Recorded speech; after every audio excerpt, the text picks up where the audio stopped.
Hello friends, પ્રોફિટેનિક સોફ્ટવેરમાં ફરી એકવાર આપ સૌનું સ્વાગત છે.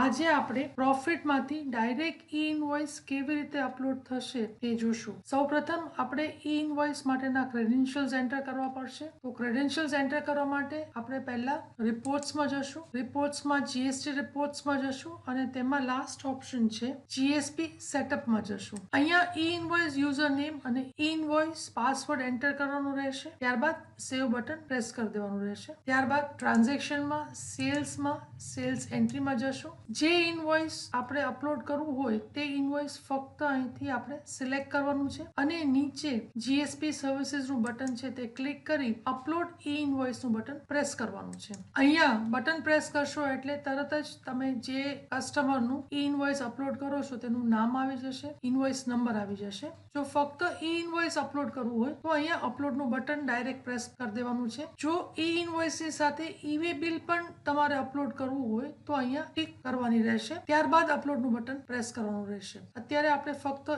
ઈ ઇનવોઇસ અપલોડ કરીને જોઈએ. અપલોડ બટન પ્રેસ કરશું. અપલોડિંગ ઈ ઇનવોઇસ. ઈ ઇનવોઇસ અપલોડ થઈ જશે એટલે IRN જનરેટેડ સક્સેસફુલી નો મેસેજ આવી જશે. ઈ ઇનવોઇસ એકનોલેજમેન્ટ નંબર, ઈ ઇનવોઇસ એકનોલેજમેન્ટ ડેટ અને ઈ ઇનવોઇસ IRN નંબર પણ અહીંયા તમને ડિસ્પ્લે થઈ જશે. અહીંયા ઓકે બટન પ્રેસ કરશું. ઓકે બટન પ્રેસ કરશો એટલે તરત જ ઈ ઇનવોઇસ એકનોલેજમેન્ટ ડેટ નંબર અને ઈ ઇનવોઇસ IRN નંબર આ ત્રણેય ફિલ્ડ આપણે કોલમ ચૂઝરમાં આપેલા છે. તો એ અહીંયા આપણે લઈ લેશું તો એ ત્રણેય ફિલ્ડમાં ડિટેલ્સ ઓટોમેટિક ફિલ થઈ જશે. હવે જો પાછળથી તમારે ઈ-વે બિલ અપલોડ કરવું હોય એટલે કે એકવાર ઈ ઇનવોઇસ બની ગયું છે અને હવે તમારે ઈ-વે બિલ અપલોડ કરવું છે અને ઈ-વે બિલની ડિટેલ્સ એન્ટર કરવી હોય તો તમે મોડિફાઈ કરી ઇનવોઇસ અને ઈ-વે બિલની ડિટેલ્સ એન્ટર કરી શકશો. એકવાર ઈ ઇનવોઇસ બની ગયા પછી બીજી કોઈ ડિટેલ્સ મોડિફાઈ નહીં કરવા દે, પણ ઈ-વે બિલની ડિટેલ્સ તમારે કાંઈ એન્ટર કરવી હોય તો એ તમને કરવા દેશે. ત્યારબાદ તમે ઈ-વે બિલ પણ આની સાથે અપલોડ કરી શકશો. તેને માટે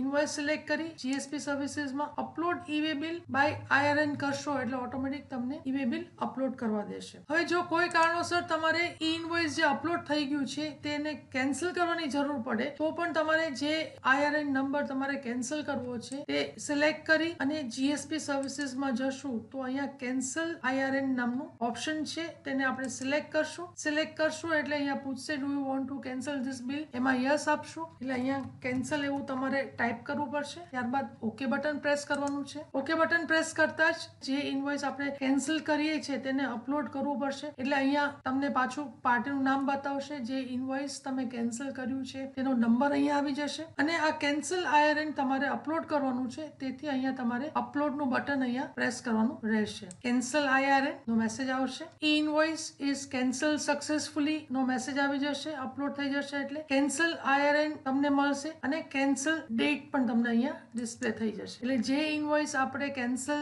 કર્યું છે એ અહીંયા સ્ટ્રાઇક થઈ જશે અને આપણે એના અલગ ફિલ્ડ્સ જ આપેલા છે એટલે કોલમ ચૂઝરમાં તમને એના ફિલ્ડ્સ મળી જશે. ઈ ઇનવોઇસ કેન્સલ IRN, ઈ ઇનવોઇસ IRN કેન્સલ ડેટ, આ બધા જ તમને ફિલ્ડ અહીંયા મળી જશે. અને જો તમારે આ ઈ ઇનવોઇસ પ્રિન્ટ કરવું હોય તો આપણે QR કોડ અને જે બાકીના જેટલા રિક્વાયર્ડ ફિલ્ડ્સ છે એ બધા ઇનવોઇસ ફોર્મેટમાં આપેલા છે તો એ તમે પ્રિન્ટ પણ કરી શકશો. આવી રીતના QR કોડ પ્રિન્ટ થઈ શકશે, ઇનવોઇસ નંબર આવી જશે. આ રીતના ઇનવોઇસ તમારું પ્રિન્ટ થઈ શકશે. આવી જ રીતે ઈ ઇનવોઇસ નો option sales return, credit note, debit note અને આઉટવર્ડ સર્વિસીસમાં મળી શકશે. તો તમે તમારા દરેક ઇનવોઇસ ડાયરેક્ટલી અપલોડ કરી શકશો. આશા રાખું છું કે આ વિડીયોમાં જે માહિતી તમને આપી છે તે ઉપયોગી થશે. જો તમને આ માહિતી ઉપયોગી લાગી હોય તો આ વિડીયોને લાઈક, શેર અને સબસ્ક્રાઇબ જરૂર કરશો. Thank you.